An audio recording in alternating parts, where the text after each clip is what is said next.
So students, welcome back. Today we are going to start our chapter number 4 in microeconomics for class 11th and that is elasticity of demand. इस chapter में हम लोग cover करेंगे आपके सारे topics जो आपके सिलेबस में है related to elasticity of demand. It means हम लोग पढ़ेंगे concept of elasticity, degree of elasticity और इलास्टिसिटी कैलकुलेट करने के methods. So let's begin with me. So students शुरू करें.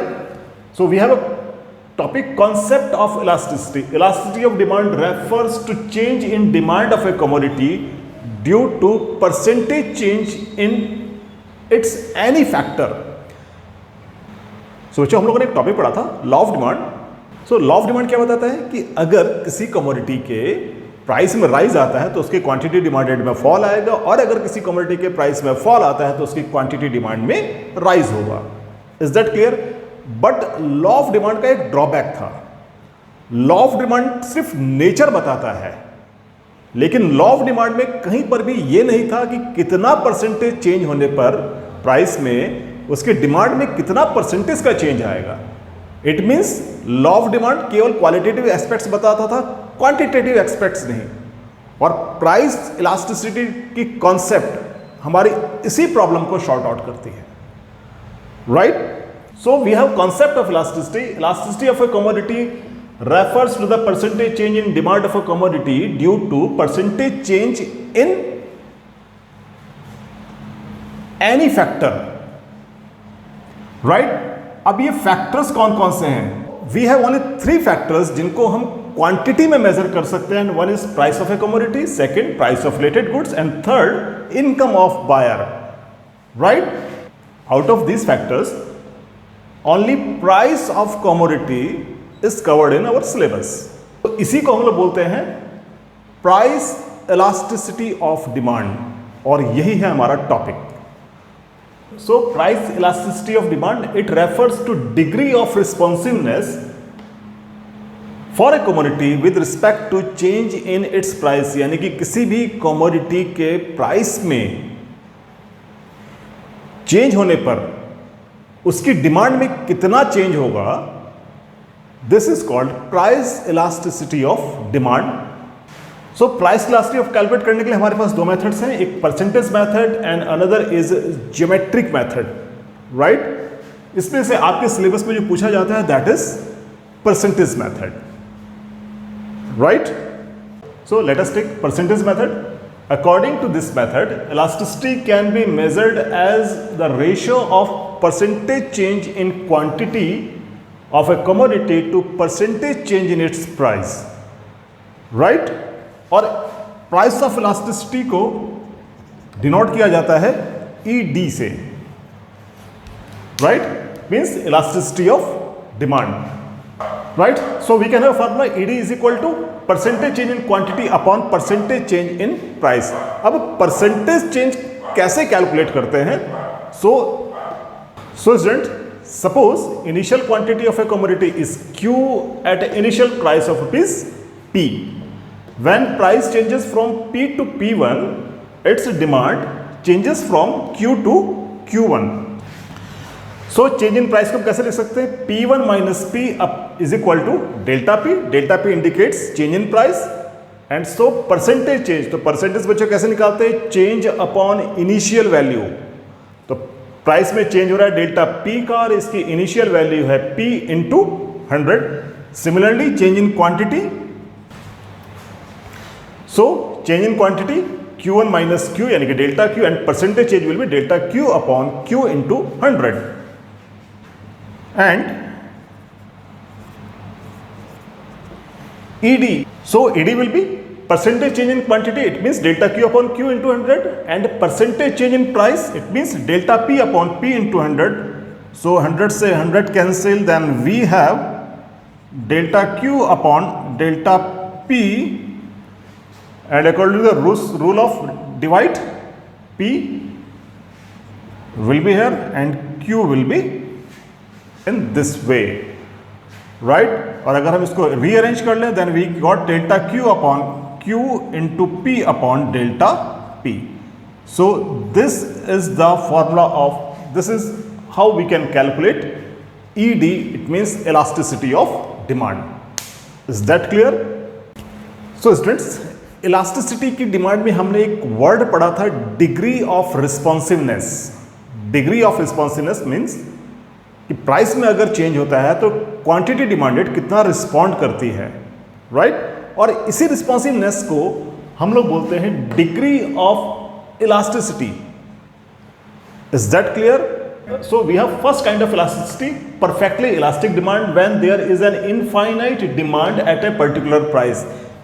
जब किसी कमोडिटी की डिमांड इनफाइनाइट टाइम तक इंक्रीज हो रही है without change in its price, और अगर प्राइस में सडनली कोई चेंज आता है तो उसकी डिमांड जीरो हो जाती है, then such elasticity is known as perfectly elastic. Perfectly elastic बोला जाता है कि कोई चीज अगर इनफाइनाइट टाइम के लिए स्ट्रेच हो रही है. However, it is an imaginary situation. किसी भी कमोडिटी में, किसी भी इकोनॉमी में ऐसी सिचुएशन अराइज नहीं हो सकती. बट हम किसी भी टॉपिक में एक एक्सट्रीम पॉइंट्स की स्टडी करते हैं, so we are studying this topic. तो अगर हम इसको एक ग्राफ से प्लॉट करें, and let us take quantity in X axis and price on Y axis, then there is no change. It means price यहीं पर रहेगा और उसकी demand parallel to X axis increase होती रहेगी इनफाइनाइट टाइम के लिए. Is that clear? और इस कंडीशन में ईडी यानी कि इलास्टिसिटी ऑफ डिमांड की वैल्यू होती है infinite. So we have second type of elasticity, perfectly inelastic demand. When there is no change in the demand of a commodity due to any change in its price, the demand is said to be perfectly inelastic.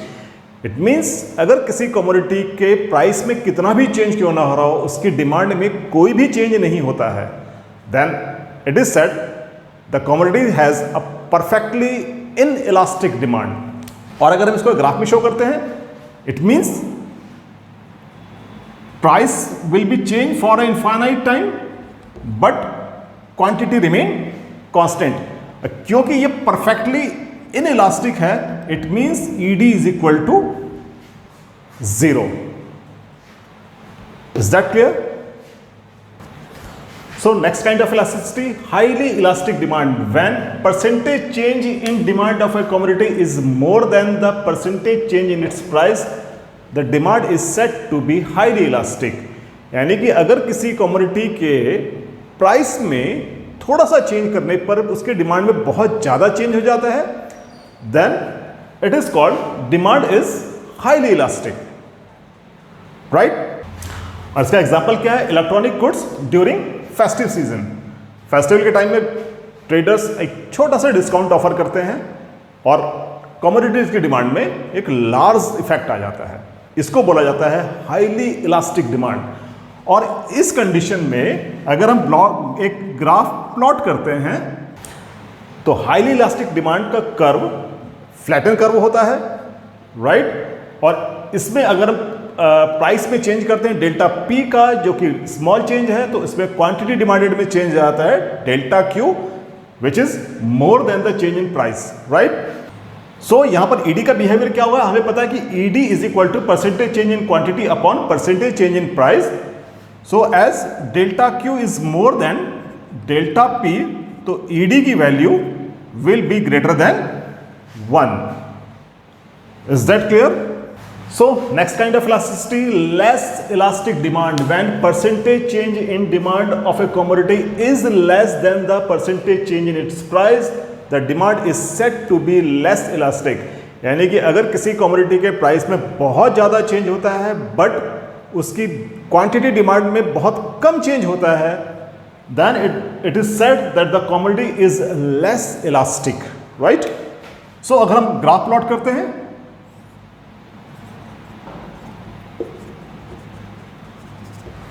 तो जो less elastic का curve होता है steeper curve, इसे कहा जाता है this, it is an steeper curve, right? और यहां पर प्राइस में होने वाला चेंज ज्यादा होगा और क्वांटिटी में चेंज कम होगा, यानी कि delta P is more than delta Q. So अगर हम यहां पर ईडी कैलकुलेट करेंगे, that is percentage change in quantity upon percentage change in price. So as delta Q is less than delta P, तो ED की value भी less than 1 ही होगी। Is that clear? और लेस इलास्टिक डिमांड का perfect example है salt. Salt हमारे खाने का एक इंपॉर्टेंट इंग्रेडिएंट है जो कि यूज होगा ही होगा, चाहे उसके प्राइस में कितना भी चेंज आ जाए। Similarly medicines these are also less elastic, क्योंकि ये एसेंशियल कमोडिटीज होती हैं। तो जितनी भी एसेंशियल कमोडिटीज होंगी उनकी डिमांड क्या होगी? लेस इलास्टिक होगी। Is that clear? So now we have last degree unitary elastic demand when percentage change in demand of a commodity is equal to the percentage change in its price, the demand is said to be unitary elastic। यानी कि जब किसी commodity के demand में होने वाला percentage change उसके price में होने वाले चेंज के इक्वल होता है, then it is called unitary elastic. और क्योंकि यहां पर डेल्टा पी और डेल्टा क्यू की वैल्यू इक्वल होगी, सो ईडी की वैल्यू भी कितनी होगी? 1 के इक्वल। और again it is an imaginary situation, क्योंकि किसी भी इकोनॉमी में किसी भी कमोडिटी के लिए यह पॉसिबल नहीं होता है। Is that clear? So practically हमारे पास दो ही काइंड ऑफ इलास्टिसिटी है जो कि एग्जिस्ट करती है। One is highly elastic demand and another is less elastic demand. Is that clear? So now we have next topics, factors affecting elasticity of demand. ऐसे कौन कौन से फैक्टर्स हैं जिनसे प्राइस इलास्टिसिटी अफेक्ट करती है? So first of it, nature of commodity. If goods are essential then वो less elastic होंगे, जबकि कंफर्ट गुड्स जिसमें आपका एसी, रेफ्रिजरेटर वगैरह ये सब आइटम्स आते हैं, these are highly elastic, right? Second factor है अवेलेबिलिटी ऑफ सब्स्टिट्यूट गुड्स।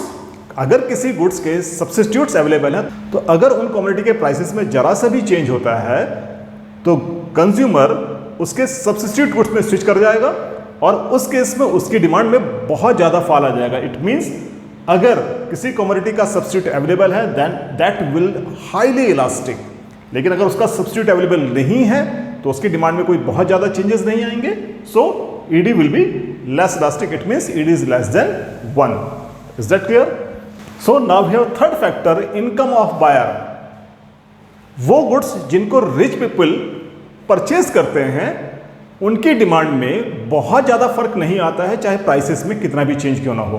तो दीज आर लेस इलास्टिक, जबकि वो कमोडिटीज जिनको पुअर पीपल परचेज करते हैं उनके प्राइसेस में अगर जरा से भी चेंजेस आता है तो उसकी डिमांड में बहुत ज़्यादा चेंज आता है। It means those goods are highly elastic. Is that clear?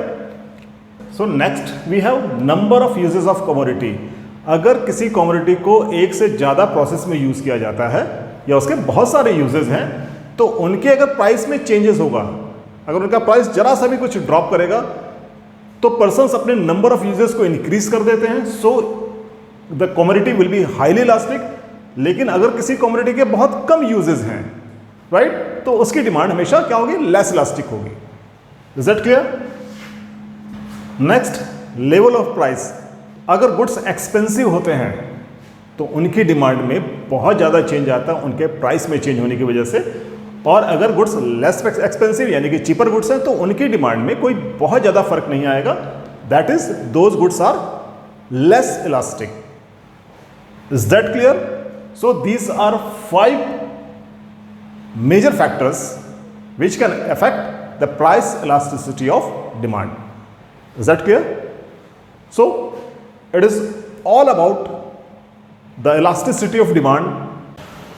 So students, if you have learned something from this video, then share, like and subscribe the channel. See you in next video. Stay tuned.